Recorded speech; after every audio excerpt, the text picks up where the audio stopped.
نحمده ونصلي على رسول الكريم اما بعد فاعوذ بالله من الشيطان الرجيم بسم الله الرحمن الرحيم يا ايها الذين امنوا ان جاءكم فاسق بنبأ فتبينوا ان تصيبوا قوما بجهالة. وقال النبي صلى الله عليه وسلم بدأ الاسلام غريبا وسيعود كما بدأ فطوبى للغرباء او كما قال عليه الصلاة والسلام. اپنے مرکز سے اگر دور نکل جاؤ گے اپنے مرکز سے اگر دور نکل جاؤ گے خاک بن جاؤ گے افسانوں میں ڈھل جاؤ گے. اپنی مٹی پر چلنے کا سلیقہ سیکھو اپنی مٹی پر چلنے کا سلیقہ سیکھو سنگ مرمر پہ چلو گے تو پھسل جاؤ گے. سامعین محترم، زیر لب موضوع جب میری آنکھوں کے سامنے آیا اصلاح معاشرہ تو میں نے بھارت کی شکستہ زمین پر باطل کی بے رحم موجوں کی تھپیڑوں پر مسلمانوں کی بے بسی کا بوجھ اٹھائے اپنے ٹوٹے ہوئے دل کے اوضاع کو سمیٹ کر سائے کی مانند رینگ رہا تھا. میری سوچوں کی راہداری اصلاح معاشرہ کی بنجر ٹیلوں میں جا کر گم جاتی ہے تو میں تھک کر اپنے بدن کے شکستہ سائے میں بیٹھ جاتا ہوں. جب میں اپنے ضمیر کو جھنجھوڑتا ہوں تو حلق سے گزر کر الفاظ میں زبان سے ادا ہوتے ہیں اور ہونٹوں پر آ کر تمازت سے پگھل جاتے ہیں. پھر میں معاشرہ کا زوال اپنے ہاتھوں کی لکیروں میں تلاش کرنے کی کوشش کرتا ہوں تو زبان و بیان سے پردہ اٹھ جاتا ہے اور صدا آتی ہے کہ معاشرہ نے قرآن و سنت اور اسلامی اصولوں کو پس پشت ڈال دیا ہے. اس کی تائید میں قرآن پکار اٹھتا ہے وقال الرسول یا رب ان قوم اتخذوا هذا القرآن مهجورا.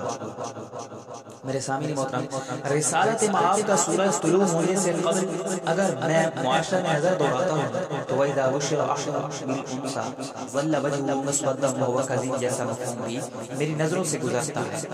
کہیں لئن انجینا من هذه لنكونن من الشاکرین جیسا مفہوم بھی جھوم جھوم کر یہ اعلان کرتا ہے کہ ہر طرف بت پرستی عام تھی. لوگ ایک دوسرے کے خون کے پیاسے تھے. عورت کو ٹشو پیپر کی طرح استعمال کیا جاتا تھا. بچیوں کو زندہ درگور کیا جاتا تھا. ڈاکہ، زنا، قافلوں کو لوٹنا ان کا رویہ بن چکا تھا. تو لقد من اللہ علی المؤمنین اذ بعث فیہم رسولا کی بشارت کے تحت انما بعثت لاتمم مکارم الاخلاق کا درس دینے والا وہ سورج طلوع ہوا جس نے بگڑے ہوئے معاشرے کو کنتم علی شفا حفرۃ من النار کی گھاٹی سے رضی اللہ عنہ ورضوا عنہ کے سرٹیفکیٹ دے دیے.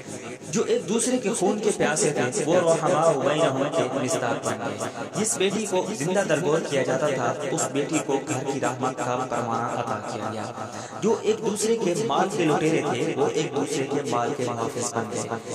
ارباب علم و دانش وہ عورت جس کے حقوق کو پامال کیا جاتا تھا اور گھر میں اس کو لونڈی سمجھا جاتا تھا، میرے آقا انعامدار حضرت محمد مصطفیٰ صلی اللہ علیہ وسلم نے اس کو فوق الثریا کی بلندیوں تک پہنچا دیا. وہ عورت جو کانٹوں کے بستر پر تھی اس کو پھریرے کے سیٹ پر بٹھا دیا. وہ عورت جو برباد تھی، ناشاد تھی، اللہ کے آخری نبی نے عورت کو ذلت و پستیوں کی گہرائیوں سے اٹھا کر عظمت و رفعت کے بلند مقام پر فائز کر دیا. وہ لوگ جو در در کی ٹھوکریں کھاتے تھے اور بتوں کے سامنے اپنی پیشانی جھکاتے تھے ان کو فتح اللہ مخلصین لہ الدین کی راہ پر لگا دیا. تو پھر شاعر تڑپ جاتا ہے کہ بھمر سے لڑو تند لہروں سے الجھو، بھمر سے لڑو تند لہروں سے الجھو، کہاں تک چلو گے کنارے کنارے، کہاں تک چلو گے کنارے کنارے.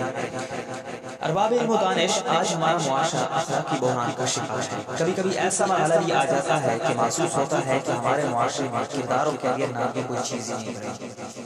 مغربی تہذیب کی طرح چلتا پھرتا اٹھتا بیٹھتا نظر آتا ہے، مگر اخلاقی پرستی و اخلاقی زوال بھی ہمارے معاشرے کا مقدر بن چکا ہے. ان حالات میں ہمیں اخلاق و کردار کی دولت وہاں سے ملے گی جن کی زندگی اخلاق و کردار کا سب سے اعلیٰ و ارفع نمونہ تھی. فرمان الہی ہوتا لکھا ہے لقد کان لکم فی رسول اللہ اسوۃ حسنہ، جس نے اپنی آمد کا مقصد یہ بتایا ہے کہ وہ بعثت لأتمم حسن الاخلاق. کہیں زبان نبوت سے اعلان ہوتا ہے کہ تمنعه من الظلم فذلك نصرك ایاه، کہیں خاتم النبیین کی زبانی اعلان ہوتا ہے لا یرحم اللہ من لا یرحم الناس. تو شاعر کہتا ہے کہ رہتے ہیں اور بھی فرعون میری گھات میں اب تک، رہتے ہیں اور بھی فرعون میری گھات میں اب تک، مگر کیا غم کہ میری آستین میں ہے ید بیضاء. جی قدر سامعین، آج معاشرے کا انحطاط جو ہے وہ مغربی تہذیب بن چکا ہے. آج معاشرہ انحطاط کا شکار ہے. ہم نے قرآن کو چھوڑ کر مغرب کی پیروی کرنے میں عافیت سمجھ رکھی ہے اور چادر اور چار دیواری کے تقدس کو بالائے طاقت رکھ دیا ہے. تو پھر اپنے معاشرے میں پھیلی ہوئی جاہلیت اور کفر و شرک پر مبنی ماحول نے بھی ہماری عورتوں کو جو ہے ان کے عقائد کو بگاڑنے پر مجبور کر دیا ہے. آج جو ہے ہمارا معاشرے کے اندر یہ پھیلی ہوئی جاہلیت اور کفر و شرک پر مبنی ماحول نے بھی عورتوں کے عقائد کو اس طرح بگاڑ کر رکھ دیا کہ معاشرے کی بہتری کے لیے جو ہمیں اصول اپنانے چاہیے تھے ہم نے ان اصولوں کو چھوڑ دیا. اسلام کے اصول پر چلنا ہوگا اور انما المؤمنون اخوۃ کا مصداق بننا ہوگا. سامعین محترم، جیسا کہ آپ جانتے ہیں کہ ہمارا موضوع آج اصلاح معاشرے کے متعلق تھا. تو اصلاح معاشرے کے اندر جو ہے اصلاح معاشرے کے لیے اللہ رب العزت نے ہمیشہ ہر قوم ہر معاشرے کو سمجھانے کے لیے ہر قوم کے اندر ایک نبی اور پیغمبر بھیجا، ایک رسول بھیجا، ایک پیغمبر اور رسول بھیجا اور ہر قوم کو سمجھایا. پہلے قبیلوں میں آتے تھے، پھر شہروں میں آئے، پھر اللہ رب العزت نے خاص امت کے لیے مقرر کیے. لیکن میرے اور آپ کے پیغمبر آخر الزمان حضرت محمد مصطفیٰ صلی اللہ علیہ وسلم واحد وہ پیغمبر ہیں، واحد وہ نبی ہیں کہ جو پوری دنیا کے لیے رحمت بن کر آئے اور پوری دنیا کو سنوارنے کے لیے آئے. نبی علیہ السلام کے علاوہ کوئی بھی کسی بھی نبی کو ختم نبوت کا ٹائٹل نہیں مل پایا. لیکن اللہ رب العزت نے جب اپنے آخری پیغمبر کو بھیجا تو اس آخری پیغمبر کے اندر وہ تمام کوالٹیز رکھ دی جو پچھلے تمام پیغمبروں کو ایک ایک کر کے دی تھی. اللہ رب العزت نے نبوت کی مہر جو ہے یہاں پر ختم کر دی اور ختم نبوت کی مہر نبی علیہ السلام کے اوپر لگا کر تو جیسا کہ ہم کہتے ہیں کہ جس کے صاحب نے جو ہے فیصلہ کر دیا اور پہل کو توڑ دیا. اللہ رب العزت نے بھی ختم نبوت کی مہر کو توڑ دیا کہ یہاں پر بس نبوت ختم، اب اس سے آگے کوئی نبی نہیں آئے گا. تو آج ہم معاشرے کے حالات کو دیکھتے ہوئے بہت ڈر جاتے ہیں کہ یار ہمارے بچوں کا فیوچر کیا ہوگا، ہمارے بچے کس راہ پر چل رہے ہیں. یار مجھے تو حیرانی کی ہوتی ہے، خدا کی قسم بچوں کو کرکٹ کھیلنے کے لیے ٹائم دے دیتے ہیں ماں باپ، لیکن یہ نہیں پوچھتے کہ اس نے آج نماز پڑھی ہے یا نہیں، کیا اس نے آج اسکول کا ہوم ورک کیا ہے یا نہیں، کیا وہ آج مدرسہ کی کلاس میں آیا ہے یا نہیں. کوئی بات نہیں، کھائے پیے کرکٹ کھیلے اور شام کو جب واپس آتا ہے تو پھر باپ جو ہے اس کو گلے لگاتا ہے کہ آجا بیٹا تم نے بہت اچھا کام کیا ہے. حالانکہ اسے یہ نہیں پتا کہ اس نے نماز نہیں پڑھی، اس نے قرآن کی کلاس نہیں لی، اس نے اپنا ہوم ورک نہیں کیا. تو یہ ہمارا حالات ہے، یہ ہمارا حال ہے کہ ہمارے بچے اس طرح مستقبل میں ترقی کریں گے کبھی بھی نہیں ہو سکتا. اگر آپ اپنے معاشرے کو سدھارنا چاہتے ہیں تو آپ کو قرآن اور سنت کو تھامنا ہوگا، قرآن کے احکامات کو ماننا ہوگا، یعنی اللہ رب العزت کے حکم کو ماننا ہوگا اور نبی علیہ السلام کے طریقوں پر چلنا ہوگا. اس طرح سے ہی ہم خود، ہماری بیوی، ہمارے بچے، ہماری مائیں، ہماری بہنیں اور ہماری بیٹیاں جو ہیں وہ سدھر سکتی ہیں.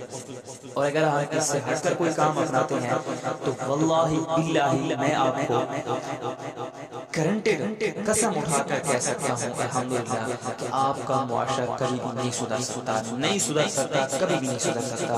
تو پلیز اپنے آپ کو اسلامی اصولوں کے مطابق ڈھالیے، اپنی اولاد کو اسلام سکھائیے، اپنی اولاد کو ایک اسلامی معاشرے کے مطابق ان کو سنواریے تاکہ وہ آنے والے مستقبل میں آپ کے کام بھی آئیں، ان کی دنیا بھی سنور جائے اور ان کی آخرت بھی سنور جائے اور معاشرہ بھی سنور جائے اور اس سب کا پھل آپ کو بھی ملے اور آپ کے بچوں کو اور آنے والی نسل کو.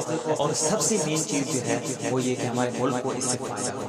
ہاں یہ بہت ہی پوائنٹ والی بات ہے کہ لوگ سمجھتے ہیں کہ ہمارے ملک کے اندر جو ہے فلاں چیز سے جو ہے معاشرہ ٹھیک ہے، فلاں چیز سے فلاں اسپیکر جو ہے وہ ایسی بات کرے گا تو لوگ اس بات کو سمجھیں گے اور بات کو مانیں گے۔